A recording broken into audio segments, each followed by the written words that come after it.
Hello everybody. Today I'm going to tell you a story, not a dialogue, a story this time, okay?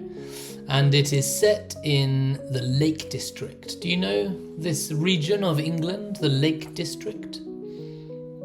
Well, it's in the north of England, just under Scotland, and it's a beautiful region with mountains and lakes, and I really love it. It's a beautiful place. And there is a legend in this region that I'm going to talk about in the story today. So listen carefully, listen for the complicated words, try to write them down as you're listening, and after the story I will tell you what they mean in French, and we will talk about, there are 18 complicated words in this story, so hang on, let's go. On a chilly autumn evening in the Lake District, Emma and her brother Jack walked along the edge of Lake Windermere. The fading sunlight painted the hills gold, and their grandmother, carrying her walking stick, led them to a quiet spot by the lake. "Do you know the story of the Crier of Claife?" she asked, her eyes twinkling. Emma and Jack shook their heads. "A long time ago," she began, "there was a monk from Furness Abbey. His job was to guide women back to the path of goodness, but he fell in love with one of them. She rejected him, and his heartbreak drove him mad. He spent the rest of his days crying and wailing on the western shores of Windermere until he died. But even death didn't silence him." Jack shivered. "What happened?" "The ferrymen here used to hear his cries at night, calling for someone to cross the lake. One young ferryman, new to the job, ignored the warnings and went to pick up the voice, calling across the water. But when he came back, he was stark raving mad and died a few days later." Jack swallowed hard. "What did he see?" "No one knows," their grandmother said. "Eventually the monks from Lady Home came and trapped the ghost in the quarry at Claife Heights. But the exorcism wasn't complete. They say the crier still wails on foggy nights, especially when someone is foolish enough to listen too closely." Emma glanced nervously at the mist rising from the lake. "You don't believe it's true, do you, Grandma?" Their grandmother smiled mysteriously. "Every legend has some truth. Now let's head back before it gets dark." But as they turned, a faint, mournful cry echoed across the water. "Did you hear that?" Emma whispered, her voice shaking. Jack nodded, his face pale. "It's just the wind, right?" Then a dim light appeared on the lake, bobbing gently like an old lantern. It grew brighter as it drifted closer, illuminating the mist around it. Suddenly they heard the splash of oars cutting through the water. "There's someone out there," Emma whispered. The lantern stopped just offshore, but no boat could be seen, only the faint glow. The cries grew louder, mournful and chilling, and then a shadowy figure stepped from the mist, cloaked and hooded, holding the light. Emma gasped as the figure raised its head. Though its face was hidden, she felt its gaze. Slowly, it pointed at them with a bony finger. "Run!" their grandmother hissed. But before they could move, the lantern went out, and they were plunged into darkness. Ooh, scary. So that's the end of the story. Right, so quite a lot of complicated words in there. In fact, I think a bit more than 18. I said 18, but maybe 19 or 20 complicated things. So let's go through them. At the very beginning, we hear the word chilly. What is chilly? Do you know? Chilly is just another word for cold. In fact, it's a bit like frisquet in French. Il fait frisquet. It's chilly. And it sounds like the country Chile in South America. The same pronunciation, but it's written differently. Okay. The second one, number 2, we have the verb to fade. F-A-D-E. In the story, it is the fading sunlight painted the hills gold. So what does that mean, to fade? Fade means slowly disappear. So here it is, the sunlight is getting less and less. To fade means disappear. S'estomper, faner. Okay. Next, we have the verb to twinkle. Twinkle. Her eyes were twinkling. We have this also in a song for children. Twinkle, twinkle, little star. Do you know this song? I don't know. Twinkle is like scintiller, or something like this. It's like there's a little light in the eyes, you know. Okay. Number 4, sorry. She rejected him and his heartbreak drove him mad. So he had a heartbreak and this drove him mad. What does that mean, to drive somebody or something mad? So mad can mean crazy or angry. Here it is crazy. And his heartbreak drove him mad means l'a rendu fou. Mais en anglais on dit l'a conduit fou. Okay? Ou tu me rends fou, on peut dire. You drive me mad. Tu me conduis fou. Okay? That was number 4. Number 5, the verb to wail. It sounds like whale, baleine, but it's not that. It's W-A-I-L. Here in the story, it said he spent the rest of his days crying and wailing. To wail is like shout or yell, like ah. It's similar to cry or shout, wail. In French, maybe hurler or something like this. And where was he wailing? He was wailing on the western shores of Windermere Lake. What is the shore? We can say seashore or lake shore. Shore is just the side of the sea, like the beach, or the river. So in French, rive ou bord de mer, for example. Okay, that was number 6. Number 7, the verb to shiver. I'm not sure if you know this one. It's a complicated one. To shiver. In the story, Jack shivered. It's this, yeah. When you are very cold or scared and you start to shake. Frissonner, maybe, in French. To shiver.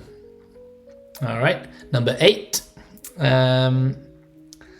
When he came back, he was stark raving mad. The word mad again. Crazy.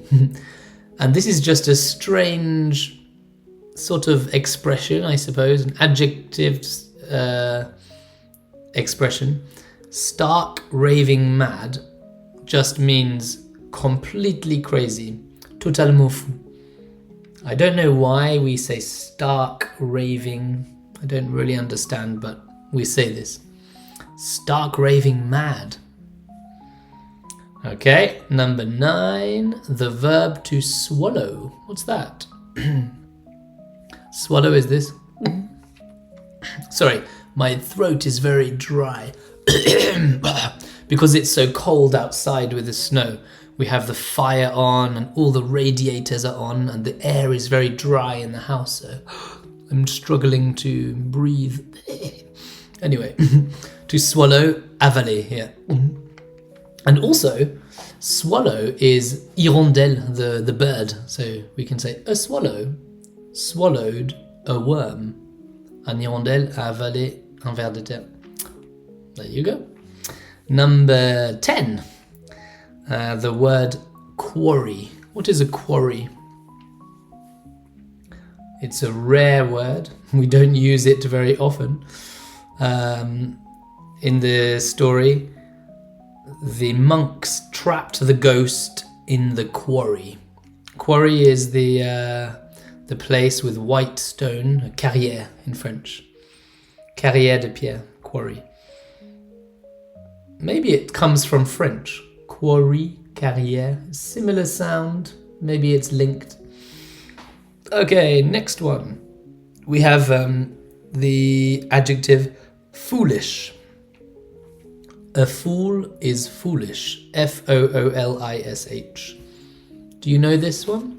Foolish. Yeah, foolish means stupid, or in French like insensé, idiot. It's like a bad decision. If you make a bad decisions, you are foolish. Okay, that was number 11. Number 12, the verb to glance. What does that mean, to glance? I will do it with my eyes. That is glance, yeah. It's like look quickly at something.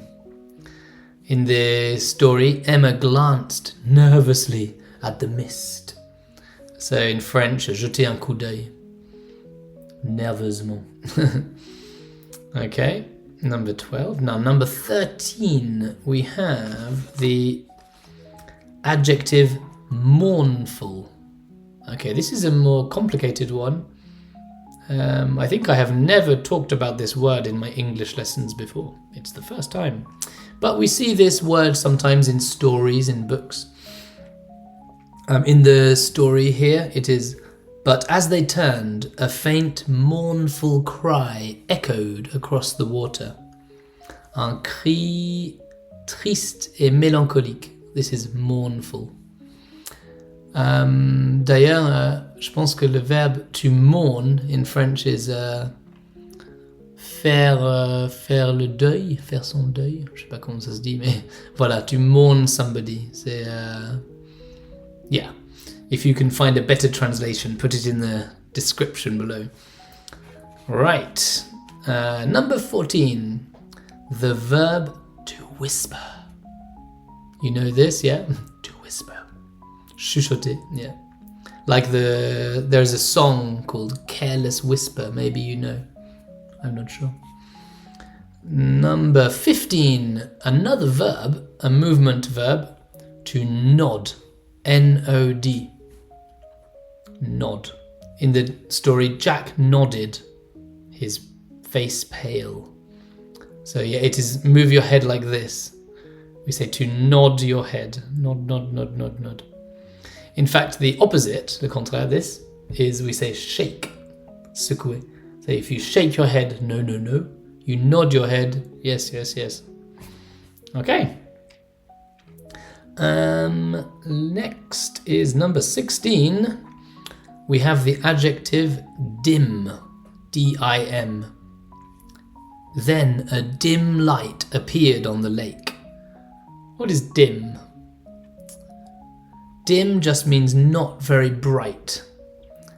Sombre, faible, flou. Dim light. Okay? So a dim light appeared on the lake. And number 17, bobbing gently like an old lantern. That's a strange one. Bobbing. Bob, bob, bob, bob. Bob is just a movement like this. It could be osciller, flotter.